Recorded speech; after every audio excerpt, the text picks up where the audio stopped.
That's a lot of damage on Robert. Well, she pulls a little bit of attention there. Bubba Dub putting the Whimsy down. Good damage on Altec. Exhaust as well. Can they find the kill? Actually loses the duel. Double kill there for Altec. Probably forced to run back. Baron is low. Picked up just barely by Broken Shard. Neither of them actually smote a bit early. Westra's in a bad spot. Broken Shard taking some damage as well. They can't find the engage. Glebe is low. Probably puts a shield on Broken Shard. Kez finds the kill though. Bishu is still waiting out for the wings. Glebe still low. Shockwave dodged. Zig's bomb's gonna get dodged away as well, but probably dangerously low. Kez picks up the kill. Altec in the front lines. Kick back. The shields keep him alive though. It's an ace for Baron. What a game we have right here. Hey everyone, welcome back to the North American Challenger Series Spring Playoffs. After pulling off an excellent caster rotation, I'm now joined by my, again, another jungler, Kane, Zyrene. You're here with me. What's up, man? Yeah, so we've had Jat and Zyrene. So you've been with Jay-Z today. Yeah, I got 99 problems, but a co-caster ain't one. Guys, let's move into our second semifinal series of the day. A battle between the top-seeded LMQ and Curse Academy. Now, it's no surprise to anyone that LMQ is here today. So far during this inaugural Challenger season, they've gone 14-1, averaged more than 20 kills a game, and walked away with the Challenger Spring Series 1 and Spring Series 2 titles. Yeah, and it doesn't hurt that the team is made up of all-stars all throughout it. Top laner Ackerman played in last year's World Championships under the name Godlike for Royal Club, and No Name's Jungle Game has made a name for him in Challenger. And then there's their support, Moore, who had an incredible second Spring Series, and finally, there's the two guys who we just can't seem to shut up about during this entire Spring Series. It's Xiao Xiao and Vasily. Yeah, they're incredible players all throughout. Vasily's numbers speak for themselves. Over their 15 games in the Challenger Series, he's got a 9.67 KDA. But even more impressive is the fact that when the competition got tougher, so does he. In the two finals against Complexity Black and Cloud9 Tempest, he had a KDA of 11. Yeah, but as impressive as Vasily's stats are, Xiao Xiao has been the king of the Challenger Series. Over the 15 games, he's put up a KDA of 9.82. And just like his teammate, when the pressure got more intense, LMQ's mid laner stepped up his game to match. And over their two Challenger Series sweeps, Xiao Xiao put up a KDA of 19.67. It's a fairly high number right there. I don't usually get... Yeah, just really high. I don't have no comparison for that one. It's really good. Tonight, the near Herculean task of taking out the two-time champs falls on the shoulders of Curse Academy, and carrying the bulk of that weight will be Curse's top laner Rux and AD carry Mashme. No, absolutely. And Mash and Rux are the two backbones of the team right now. And Mash, formerly Don't Mash Me of Team Coast fame, had a great second Spring Series, putting up a KDA of almost 7.5 while leading Curse Academy to the third place series. And in that third place series, Rux really took over. He went wild as Shyvana, and he bit off a KDA of 15 on the way to locking down a spot in the Challenger playoffs for his team. And then in the last week's playoff quarterfinal, it was Mash's turn to step up. He only died twice in their two-game sweep of VVV Gaming. And Curse will need both of those guys to step up and have huge games today if they want to take out LMQ, who's been dominating both Spring Series. Yeah, absolutely. So, if Curse Academy's task wasn't hard enough, tonight they're trying to put a stop to the Chinese hype train with a new support, or kind of a repeated support, K1 Pro. And Curse Academy signed K1 Pro as a sub at the end of the second Challenger Spring Series. While he didn't play for Curse in last week's quarterfinals, he did play for them in the end of the second Spring Series against Cloud9 Tempest. Yeah, didn't have a great showing that game, but they've got the faith in him this time around. They brought him back into the lineup. So now let's check out who's taking to the Rift for today's semifinal series. On the blue side is LMQ, Ackerman in the top lane, No Name in the jungle, Xiao in mid, AD carries Vasily, and more at support. And ready to rumble over on the red side, we have Curse Academy. Top is Rux, jungle is Pat, mid is Duosec, AD carry Mash, and support K1 Pro. It's a fun thing to talk about with Curse Academy because one of their most recent pickups was Mashme on the AD carry role, and he's actually done a lot to revitalize that team. Actually, he's had a big force for this. So to talk about it, one of his former supports, Sheep. Sheep lends a lot of his success to Mashme. He says Mashme taught him how to sort of lane, how to support, and that's kind of why he's sort of on an LCS team now with XDG, that it's actually a lot of Mashme. And that, Mash being one of those heavily experienced players, right, played on what is now Team Coast for over a year. He says, he's now one of the big forces for that team, a big shot caller, a big strategic mind for them. So where Curse Academy goes, that's a lot of Mashme's doing. Yeah, and a big thing with Mashme that is a big testament to his skill is that he's played with Sheep. Then at the first game in the second Spring Series, he played with Zekin as support. Then he went to K1 Pro in Game 2. Then in Game 3, he went to Cabagon, and now he's back to K1 Pro. He's gone through so many different supports and had a very consistent feel to him. He's a good solo queue player. Yeah. He's good with whatever support he gets all the time. It's the way of the Wild West right here with these guys. It seems you just get them rotated all the time, find the ones that work for them. So Curse Academy, of course, with a big task in front of them. Although even with the roster swaps, I know they got a new mid laner as well. Duoset coming in for only Jacksmith back in the day.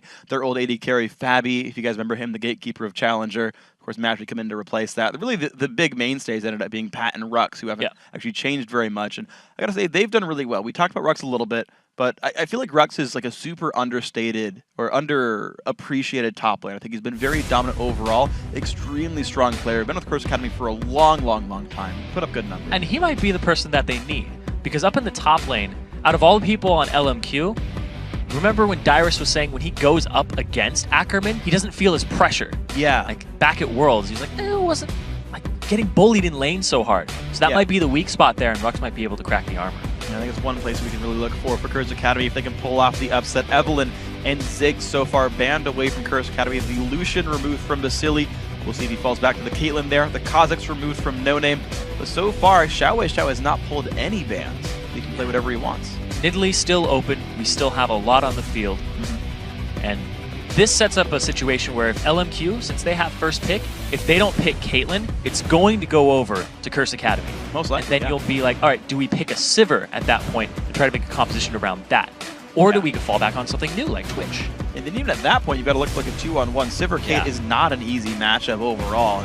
You know, we heard Voiboy talking about a little bit ago on the desk, talking about Sivir falling off a little bit after some of the lane dominance nerfs.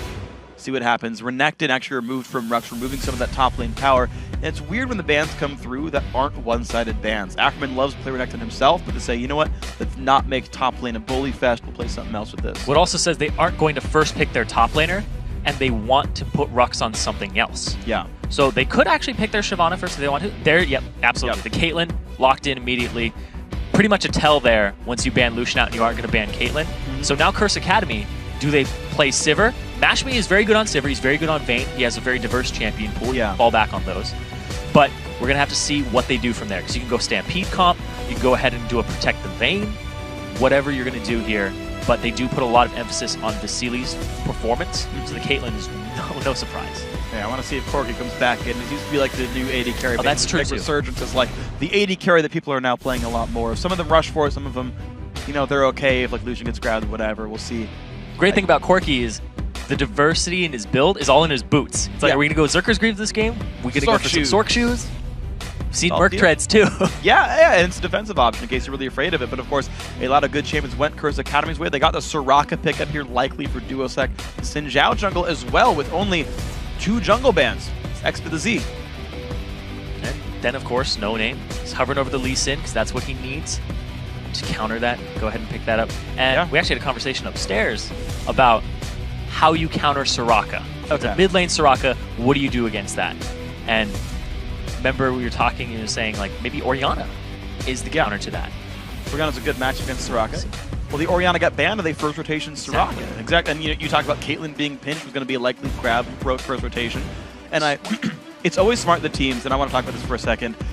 People talk about blue side getting a first pick, but the way you play it from red side is to create 3 high priority champions, give blue side 1, take the other 2, and you're seeing, right, Xin Zhao, Soraka, high priority contested picks, very strong in this patch, and say, okay, Caitlyn, but we get these. Yeah, and basically just play it from champ select. Yeah. That's what you have to do during champ select. You have to say, this is what we're banning so that we can get this. If they get this, you have a lot of contingencies. Exactly. They pick Caitlyn. What do we do? Immediately, Soraka, Xin Zhao.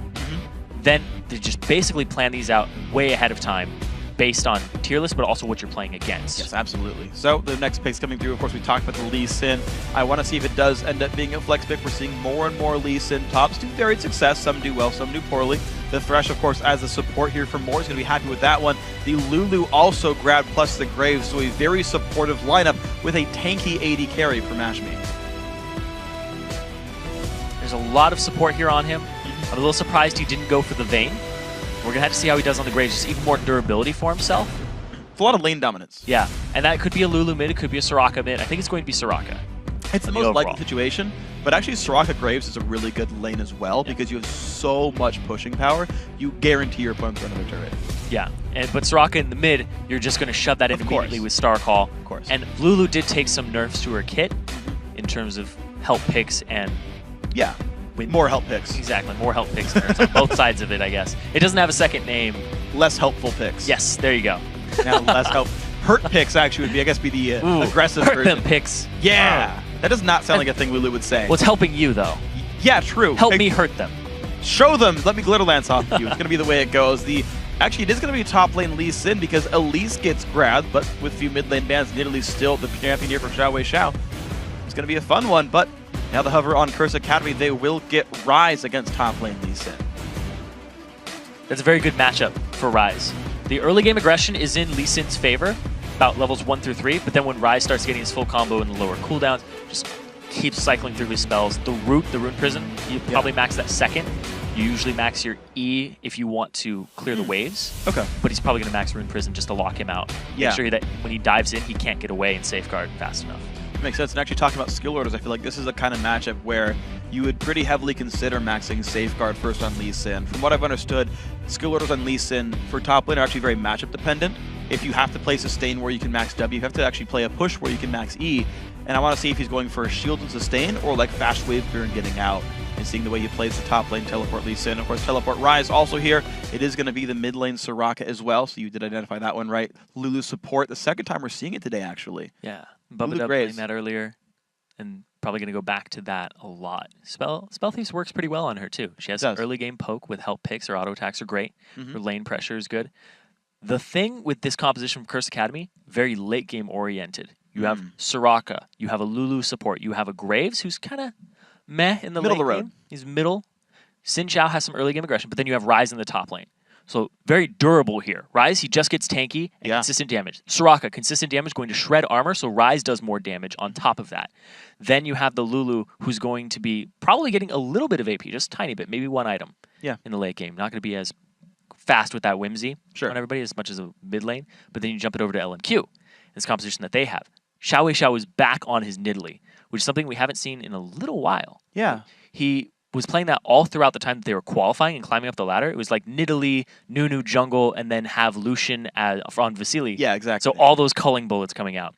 But he's back on that, back on the poke champion, so they know this composition inside and out. We're going to have to see that Lee Sin top. That's the wild card here. How is that going to match up against Rux? I think that's actually a super important matchup. The other one I want to talk about actually is how do you get in on Nidalee? That's always a question when you have Nidalee mid. Can you get in on that comp? The only hard engage Curse Academy really has is a whimsied Xin Zhao, but you're still going through like maybe Caitlyn traps, javelins, cocoons, the kickback from Lee Sin. There's actually a lot of ways to disengage and keep the poke safe here for LMQ. I want to see how that matchup actually pans out. Fake pause. Resume. We're good. It was just like resume in 5 immediately. Yep. They're testing to make sure it worked. It's about sending a message. Yeah. The message was 5, 4, 3, 2, 1. I was in fear. Oh. Got us Still this afraid. time. Got us this Got time. us this time. Message received, guys. Don't worry. We'll talk more about things like Nidalee. That's what they wanted. Who are we to keep them from it? That's fine. It's okay. So we'll talk about League of Legends. Yeah. And you were just talking about the Nidalee matchup there. And I've got you saying it. Nidalee. Yeah. I was going to be like, if he's going to say it, I might as well conform for right now. Because then everybody's like, Nidalee, Nidalee, Nidalee, Nidalee. And they're like, okay. Yeah. Okay. I'm slowly caving, by the way. Oh, you are? Okay, Nidalee. It's Nidalee. I'm saying Nidalee more and more. I'm about to like revoke it, but I mean the canon is still Nidalee. I'm just saying. It's the canon prescription here. So, by the way, the pause for what it's worth wasn't about sending a message necessarily. Xiao Xiao is having a bit of a computer issue. That might be the message, though. Yeah. Blue screen, not the message you want to receive, though, in the tournament match. But don't worry, fix up the computer, whether with a replacement or just kind of restarting it. But won't be too long. We're going to be okay with this one. So no, me. AD carry. Yeah. That's what you play, so I want your insight on this. Caitlyn versus Graves. Yeah. They consciously picked the Graves much later. True. What do you think they're going for here? So the cool thing is, basically, Graves, I think, is pretty good against Thresh because Thresh is basically within your reach at all times. His attack range is actually even lower. Hooks, you can usually play around fishing for hooks. It's not too bad. Basically, Graves, plus Lulu especially, is a good push sort of composition. So the way that you would actually, I'm going to use an example, actually. Go ahead. The way you would survive a Sivir versus Caitlyn lane was get there first, use Ricochet, shove the wave out.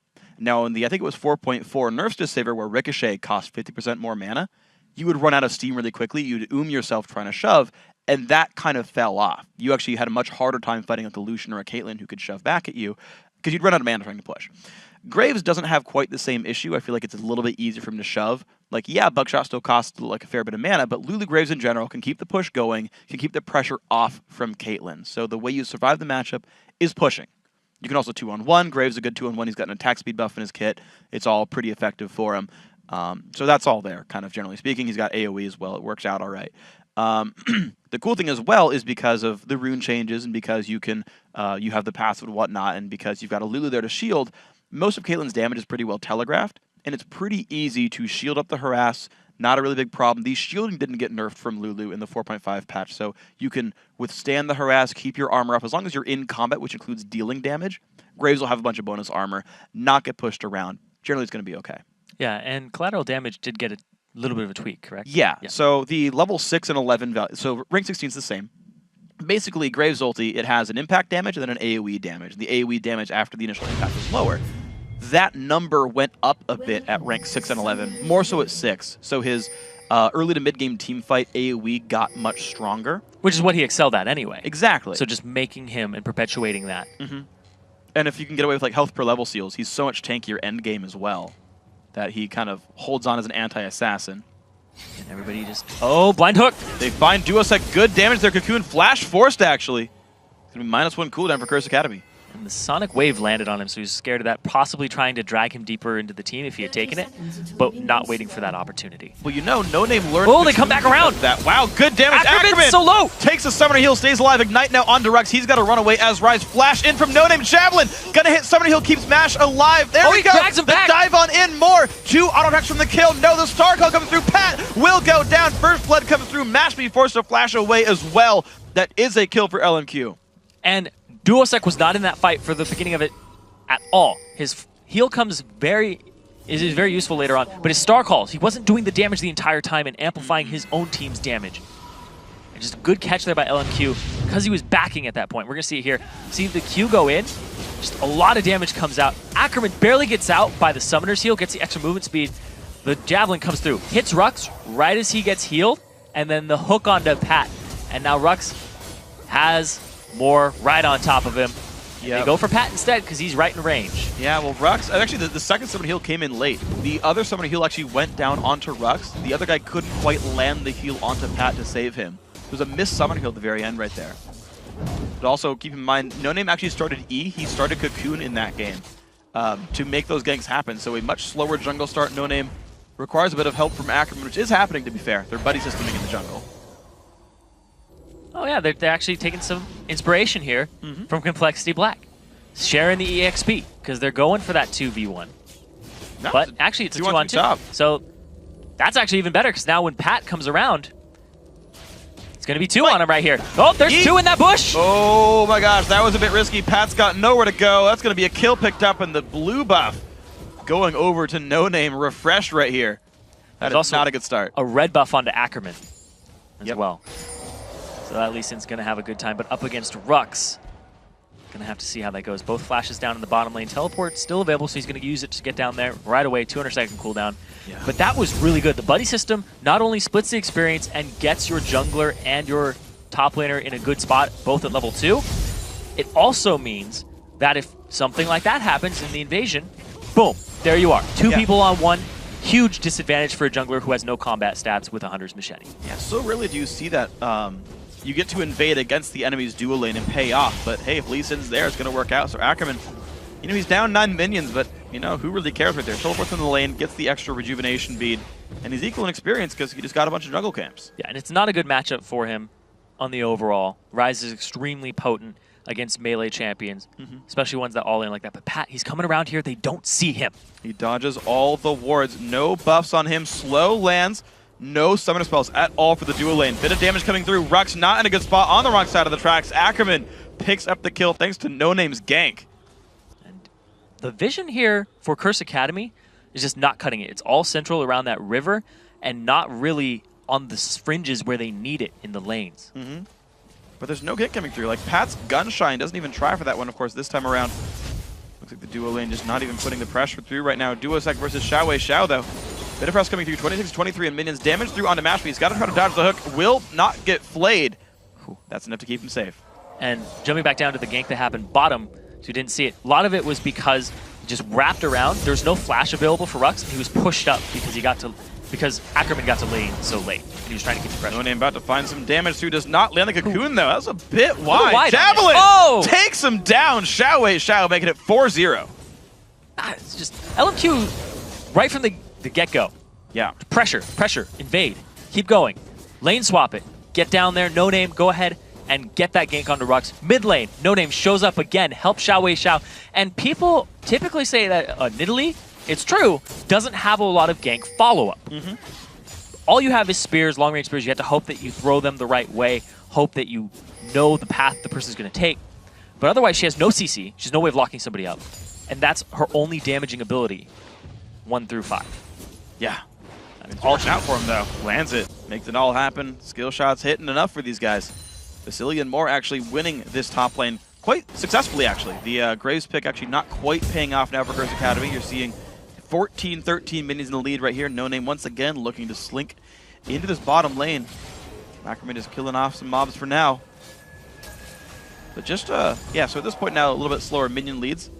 No Name looks forward, lands a repel. Just going to push Rux away, though. Rise not having the best start. And Ackerman's pretty close to level 6. Like, he'll get it in about a wave and a half. Like, he'll actually get it in a wave if he just sits around there. And then he'll probably go all in on Rux again. But Moore, he's checking, but Pat's here. Pat's trying once again for the engage. Does not land the E until the move block comes through, but just can't find the damage. Pat's shown up top lane 3 times, only even tried to gank once, and when that came through, took nothing. He had no follow-up from Mashme and Mashme and K1 Pro. Because they're just so far back being pushed in the entire time. No Name. Looking for more, just the aggression here from this Elise very early on. Yeah. Moby Boots is his first buy. He's looking to get around the map and cause pressure non-stop. Yeah, so not the structures for the damage, just trying to make the ganks happen to get his lanes ahead. That's always kind of been the No Name style. I feel like he's not the kind of player, I'm going to eat my words in the game too, but not the kind of guy to play a Feral Flare jungler, just the way he plays the game. He's a Moby Boots type of player. If we saw a Feral Flare on Elise, I don't know what I would do. I just mean watch him pick Yi next game, but generally speaking, he plays supportive. He never went Hydra when that was the rage on He's played some Kha'Zix. Yeah, but that was always I guess it's the build that you use now. Yeah. But it was still like a tanky sort of Kha'Zix build. It was about. He's a facilitator of his team. He is. There we go. Facilitator. So his Kha'Zix, when he's using Kha'Zix, he's usually there to slow people and let his team follow up and get the kills. Because we look at a KDA from him in comparison to people like Xiao and Vasily, who get most of the kills. And if they don't, then they at least tack on an assist. Because he's always there, always helping out. Yeah. Good guy, No Name. Seems to be a good guy, No Name. Doesn't care about making a name for himself. Nope. Clearly not. Oh. Nope, that's... Mashme Flay gonna hit nicely. Good damage from Vasily. Slowed a little bit there by K1 Pro. Good burst comes back. You can see the potential of Lulu Graves right there. Put some very serious damage back, but... And No Name, he's making his way up top, and they know that Pat's on this bottom side because it's blue timer, and here he comes. K1, nice flash, gonna dodge the cocoon. Hook's gonna land, though. K1's got nowhere to go. No Name picks up the kill. I think they wanted to take it for Vasily, but with the exhaust on, he doesn't go for it. And the amount of pressure that they've been pushing top lane, that's why there's no wards in that river at all. Not even in that tri-bush. Pro and Mash have just been on that turret trying to farm and keep up. And you look at Mash, he's about to get ganked, and he's down 20 CS. Wow, the wish comes through for Duosec just in case, though. But yeah, his life is so rough here in this lane. Moore and Vasily honestly playing amazingly. Duosec with the blue buff. Does spot Xiao, not going to stop him, though. Just puts more defensive wards down, trying to keep himself in a decent spot. But that is top lane turret going down in the 2v2 lane. 8 minutes, 20 seconds in. LMQ up 3,000 gold here. We'll see if Curse Academy can outscale, but they've got a while to go if they are. Rux is just chunking Ackerman, despite having the Lich Bane early on. The damage from Rise, just from building mana, is a little crazy. 625 range on your Overload. It's enough to scare people. You're gonna see. Even when he just takes a step forward from here, he'll be in range. Yep. Just, Next level, we'll see if Rux, if he maxes the E or the W second.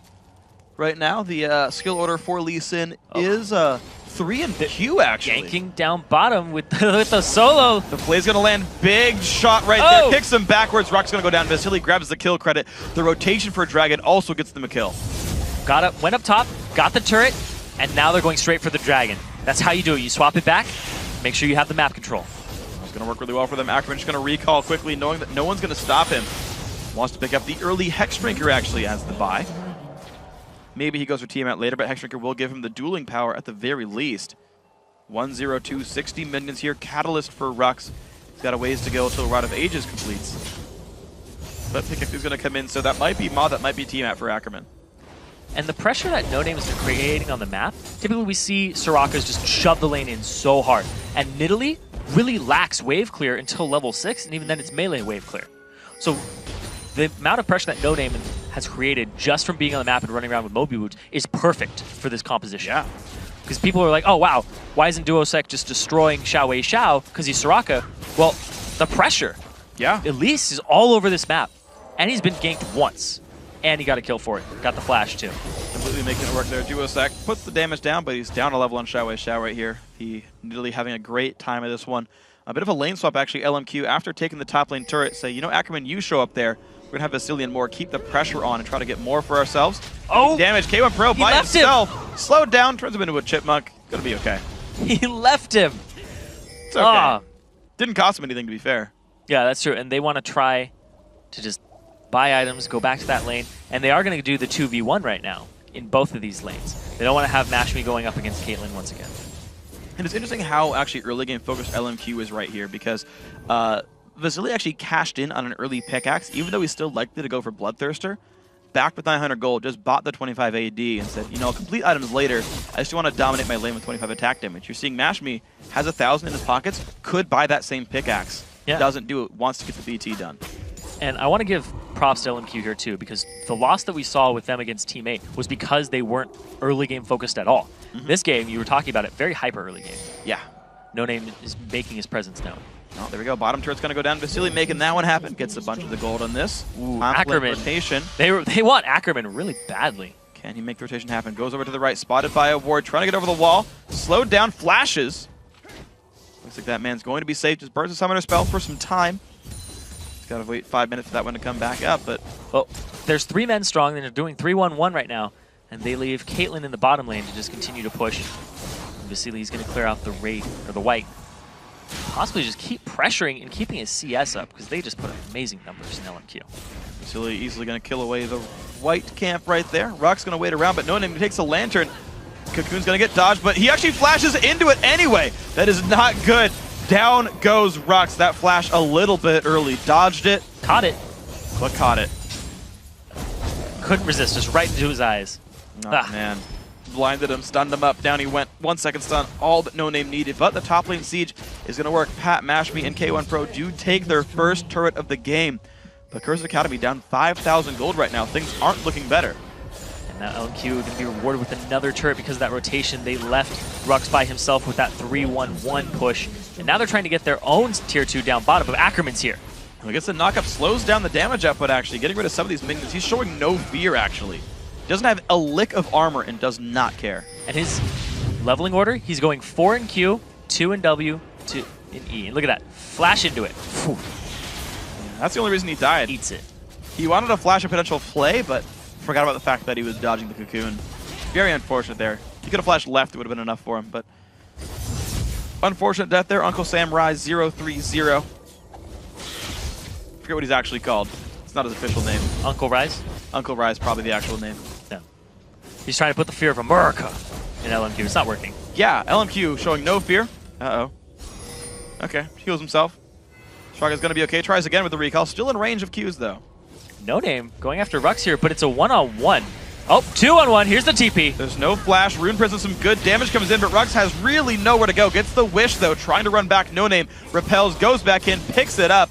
Ackerman with the kill credit for this one. 8-0 now. LMQ doing amazing. Because they knew he didn't have his flash because they saw him use it to get into the last cocoon.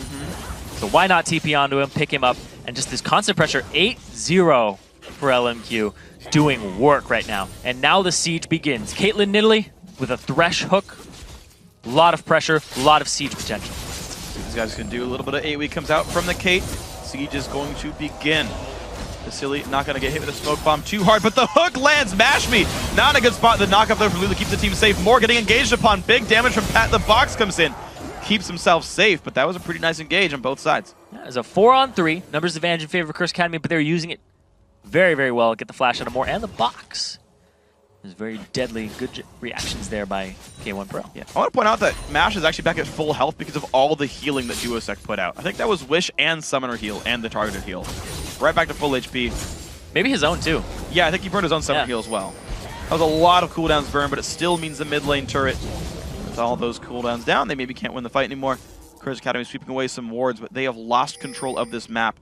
They have wards defensive in their territory. They can see some of the rotations, but they've not been able to fight for much. So with this 6k gold advantage here that LMQ created for themselves and the amount of map pressure that they've made, you can see that now it's the time to just push up, take the dragon every time it's up, and continue your assault. Use your siege composition, have your split push, possibly with your TP on your Lee Sin.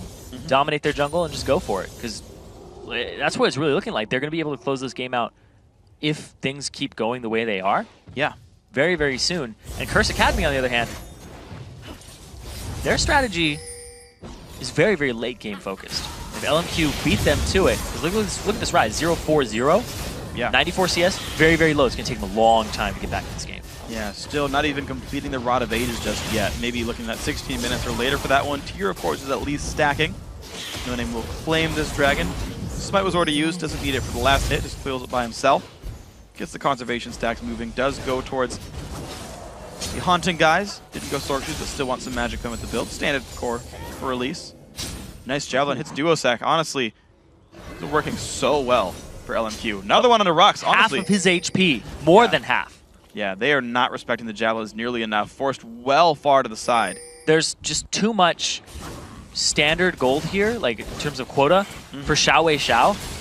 And the fact that Curse Academy have been put behind by No Name's ganks means that he can pull this off this early on. Rux nearly fell over for that one. Inhibitor turret now opened up 16 minutes in. We're going to see the push down the mid lane. The recall coming in from Mashmi trying to defend this one. The 5v5 soon to ensue, but the mid lane inhibitor turret already going to fall down. LMQ moving on towards the inhibitor itself. Cocoon not quite going to land. No Name looks for a bit of harass, finds K1 for a bit. Half HP turret. Wow. Mashmi taking a Javelin down to half HP. With no turret there, LMQ will actually stay. They want to keep the siege going. They just want to clear the wave, wait for this one. There's cannon minion in this, so it's going to have a little bit more HP. Good smite there. Get rid of it. Yeah. Very wise choice, but right here it's going to be this turret. Why do I keep saying turret inhibitor? Oh, not a bad Rux spot. is caught. Rux about to go down. The heal's not going to be enough. Vasily in the backline is getting hit up by Pat, but it might not be enough. AoE comes out from Graves. Team still alive. Down goes Duosec. 2 for 0 so far. K1 also going to drop. Ackerman trades his life for it. First kill on the board, 11-1, but 17 minutes in, they're going to take the mid lane inhibitor. About the same time that you would finish a Feral Flare. Yeah. That's how fast that inhibitor was. 11-1 in the overall, 10k gold already. They have 150% of the gold that Curse Academy has. That is a very, very significant lead right now. LMQ just going to clear away the waves rather quickly. Gold in each individual member, usually sitting around 2,000 per person until they went to go back and shop. Haunted guys plus more. Void Staff was ready for Xiao Xiao when he wants it. Honestly, very, very big game for LMQ. And Xiao Xiao, he's really loved this Nidalee because it goes into the playstyle of LMQ and just kind of a throwback to when they qualified. Yeah. And I really like that pick by him. Look, it's just devastating. Yeah. The fact that he got going that early on. Yeah. And it's not even like he's fed. It's that everybody else is below the standard line because of No Name and the roaming that was happening all over the map and the great rotations. Yeah, so little gold for Curse Academy there. Below the 10 minions per minute mark, 1 turret, 1 champion kill. You're seeing like 7,000 to 8,000 gold versus 5,000 gold. Gigantic margins right there where the core items just aren't done yet for Curse Academy. LMQ getting all their combines in, only Vasily waiting ground to complete items. 7,000 to 4,100 in the top. Yeah. Rux, 0-5. He's not been having a good game. They've just been shut down from the very beginning when his flash was blown.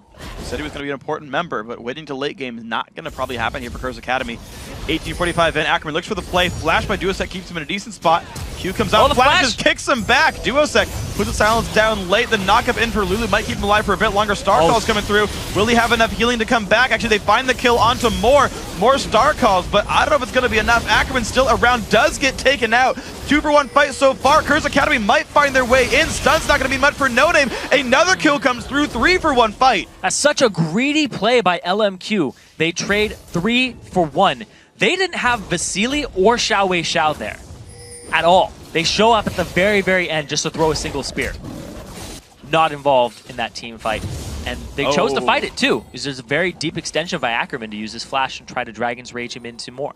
Yeah, and Pat with a smite right there manages to take away his own red buff as well. But LMQ, they still feel like the confident team. 2 guys alive, they're still counter jungling. Taking away golems, trying to take the lizard buff. They know Curse Academy have so much more room to go. They almost 8,000 gold deficit right here. Gonna be the wave clear still coming in. Duosec still waiting for his items to really come through. But just sitting on a Fiend versus nearly a death cap.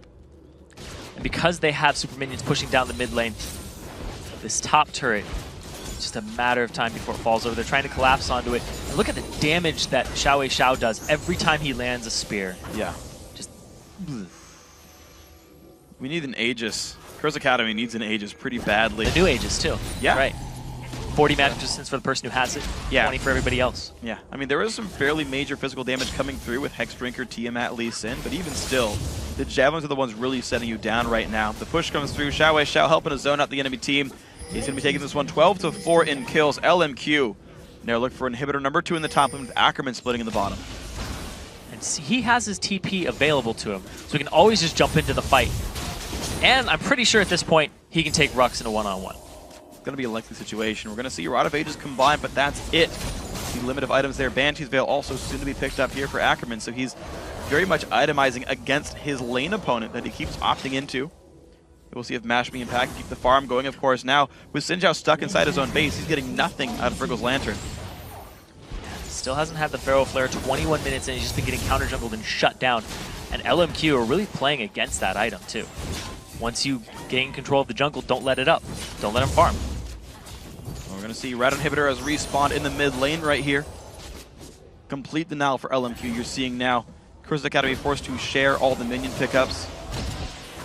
See what they can donate it to right there. Of course, none of the jungle is going to go for them. Lantern over the wall. Good amount of Caitlyn traps as well from Vasily.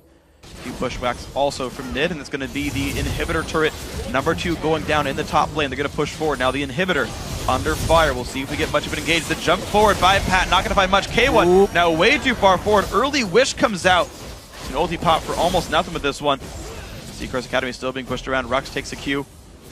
Javelins are being dodged well by Curse Academy, but LMQ, last time they just stayed and waited and found the engage again. Rux in the wings. Will he find the engage? Duosec in the front lines. The Rune Prison goes off. No Name takes a bit of damage. There's a hook. It lands on a Duosec. Not good. Down she goes. Soraka has fallen. Pat also in a bad spot. 2 kills picked up. Ackerman claims that with the ulti. Now 3 on 5. Javelin's gonna land. Nice shot there by Xiao. Another inhibitor's gonna fall. They can rotate back for the mid lane. Take that one down as well. Looks like LMQ in complete control right now. And they have a little bit of a minion wave here too. If they want to, they can try and make a push for the Nexus. Looks like they're going to be able to do this one 2 turret stand, but they've got 10 seconds of 5 versus 2. The hook lands onto Rux. The dive comes through. Rux does fall over. Mashmi 1-0-1, the only guy left alive, but the turrets are falling too fast. There goes number 1. There goes number 2, but Curse Academy are respawning. Can they push them back? The turret actually not quite going down. Vasily finally finds it. Good damage comes through. The siege not over. They'll fight this battle even with lower health bars. Nexus down to half HP, stun onto Pat. They land the hook. They're still trying. Curse Academy desperately trying to get them out of their base to save this game for now, but 1 shot to go. Vasily is going to close it out, and game 1 goes to LMQ in 23 minutes. It was so quick, especially comparison to the last game we had. It was about 54 minutes long. LMQ, from the very beginning, that invade, the 2 kills they pick up for themselves. Just keep snowballing. It was 11-1 at one point, ends at 16-4. Yeah. Just dominating the jungle. Once they get those outer turrets, they transition that into just more and more gold, and they never let up. Yeah, in complete control the entire game with this one, honestly. You saw, and you called it out actually, their earlier style. Let's get the early game aggression going on, make the plays. The first blood early on, of course, helps with that one, but let's play the siege composition. Ackerman will go split push. They banned Lee Sin, or sorry, they banned Renekton, let him play Lee Sin. They won his matchup thanks to the no-name gangs, but the Caitlyn, the Nidalee, the Elise in there, the Thresh in there, just playing the siege, knocking down minions, knocking down champions, and knocking down turrets time and again. Yeah, and the priority that they put on Caitlyn as a first pick, after seeing the Lucian banned, was really good by LMQ, because that set them up for that 2-on-1, where they ended up going 2-on-2, and having Caitlyn versus Graves, and just completely shoves that in. No vision control from Lulu at all, which allowed No Name to just roam around the jungle, go mid, go top, create as much havoc as possible. He actually started bottom, then he went mid, then he went top. Yeah. Just in that order, and they just pushed out those outer turrets, got tier 2 bottom, then they just went mid. Great fights by them too. The little mechanical skills that they have, and the poking by Xiao was a huge linchpin in that poke strategy. Yeah, ultimately, I think those guys played absolutely phenomenally. We actually have a replay of just one of the many great plays made by LMQ here. This one. Going straight for it. And this is where they collapsed onto Rux. And we see Ackerman lands the Q and the hook. And No Name was actually off on the side too. Kicks him into it and picks him up. This was after the rotation down when they had gotten the top tier 1 turret. Said, let's go down bottom. Then we're going to have No Name and all of us transition to get the dragon. And that was a big influx of gold for them because it was a kill, a turret, and a dragon in their favor. Yeah, and I like how much of that is actually backed off of great mechanical plays as well, the individual skill there. One thing I want to point out from Moore there is once he landed the hook, he walked backwards because you pull the champion to you, wherever you end up being as Thresh. So walk so you could pull him in, let the Lee Sin kick go sideways. But like small mechanical things, just like drag the guy in farther, things like that. Always good to see. So LMQ, of course, takes game 1. We're going to have to take a quick break. But when we come back, Cloud9's jungler Meteos will be joining us to talk about this little challenger match. Up next, game 2 between Curse Academy and LMQ. Don't go anywhere.